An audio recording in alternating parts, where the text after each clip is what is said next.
সমস্ত শিক্ষার্থীকে হার্দিক শুভকামনা জানিয়ে আজকের ভিডিও শুরু করছি। আজকে ভ্রমণের অভিজ্ঞতা নিয়ে একটি প্রবন্ধ রচনা আমি তোমাদেরকে শেয়ার করব। আশা করি এটি তোমাদের উপকারে আসবে। আর তোমাদের একটু হলেও উপকারে এলে আমার চ্যানেলটিকে সাবস্ক্রাইব অবশ্যই করবে, ভিডিওগুলোকে একটু বেশি বেশি শেয়ার করো। এটা তোমাদের কাছে বিশেষভাবে অনুরোধ করছি, যাতে অনেকের উপকারে আসতে পারি। তোমাদের উপকারে এলে তবেই আমার এই ভিডিওগুলো বানানোর সার্থকতা। আর একটু লাইক ও কমেন্ট অবশ্যই করবে, ঠিক আছে? চলো পড়াশোনা শুরু করা যাক। প্রথমে আছে দেখো ভূমিকা। ভ্রমণের অভিজ্ঞতা জ্ঞান ভাণ্ডারকে যেমন সমৃদ্ধ করে, তেমনি আবার স্মৃতির সিন্ধুককে পরিপূর্ণ করে। তাই ভ্রমণ শরীর মনের অবসাদ দূরীভূত করে বলাই বাহুল্য।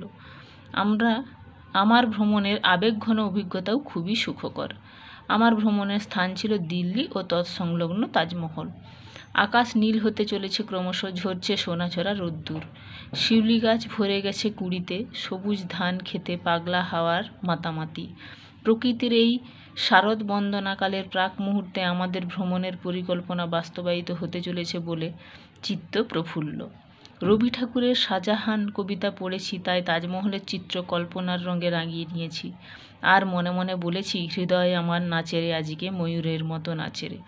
অথবা অজান্তেই উচ্চারিত হয়েছে, আমি চঞ্চল হে আমি সুদূরের পিয়াসী।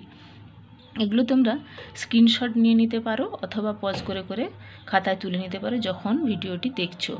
এটি কিন্তু তোমাদের মাধ্যমিক, তারপরে উচ্চ মাধ্যমিক, 9 এইসব ক্লাসের জন্যই কিন্তু এই প্রবন্ধটা তোমাদের উপকারী হবে। হ্যাঁ, তো এটার আমি আলাদা করে ওই জন্য কোনো বিশেষ ক্লাস মেনশন করছি না। তোমরা তোমাদের মতো করে দেখতে পারো। এই লেখাটা আমি তোমাদের জন্য বেশ অনেকগুলো বই টই দেখে লিখেছি, আশা করি তোমাদের উপকারে আসবে। চলো পরের পয়েন্ট দেখো, যাত্রা শুরু। মানুষ চিরকাল সুদূর পথের যাত্রী। গৃহের সীমা মানুষকে বদ্ধ করতে পারে না। দূরের ভুবন যেমন হাতছানি দিয়ে ডাকে পিঞ্জরের পাখিকে, তেমনি দূর দিগন্ত ডাক দেয় মানুষকেও। তখনই ভ্রমণে যাওয়ার আকাঙ্ক্ষা উৎসারিত হয় হৃদয় থেকে। নির্ধারিত সময়ে আমরা সপরিবারে যাত্রা শুরু করলাম। প্রথমে আমরা বাড়ি থেকে হাওড়া স্টেশন এলাম।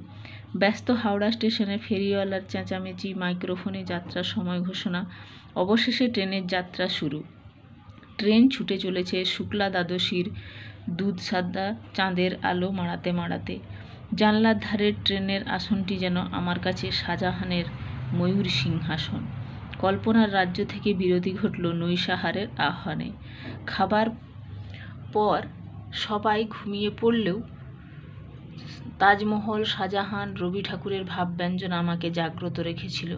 কল্পনা করতে করতে আমিও কখন ঘুমিয়ে পড়েছিলাম জানা নেই। ট্রেনে অনেক সময় পার করে অবশেষে পৌঁছালাম গন্তব্যে। আশ্রয় নিলাম এক হোটেলে। তারপরের পয়েন্ট আছে দেখো, দর্শন স্থানসমূহ। হোটেলে স্নানাহার করে সবাই বিশ্রাম নিলাম। সন্ধে নেমে আসছে, প্রস্তুত হলাম তাজমহল দেখতে যাওয়ার জন্য।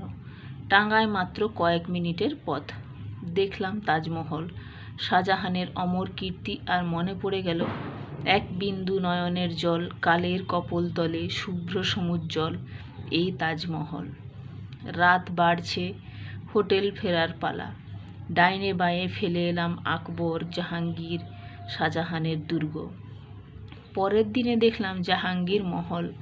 অমর সিং দরওয়াজা দিয়ে প্রবেশ করে জাহাঙ্গীর মহল দেখে, যেখানে বৃদ্ধ অসুস্থ শাহজাহান বন্দি জীবনযাপন করেছিলেন, সেখান থেকেও আবার দেখলাম তাজমহলকে। দূরে যমুনা নদী, অপূর্ব সে দৃশ্য। যত দূরে যাই, নাই নাই সে পথিক নাই। প্রিয়া তারে রাখিল না, রাজ্য তারে ছেড়ে দিল পথ, রুধিল না সমুদ্র পর্বত। পরের দিন দেখলাম ফতেপুর সিকরি। ফিরবার আগের দিন সন্ধ্যায় আবার গেলাম তাজমহলে।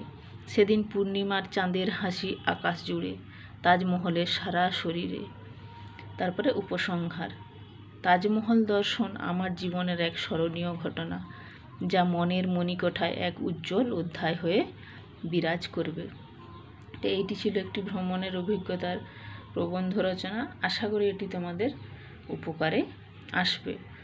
আরও একবার তোমাদের কাছে অনুরোধ জানাচ্ছি, আমার ভিডিওগুলোকে একটু বেশি বেশি শেয়ার করো, চ্যানেলটিকে অবশ্যই সাবস্ক্রাইব করবে, লাইক এবং কমেন্ট অবশ্যই করবে।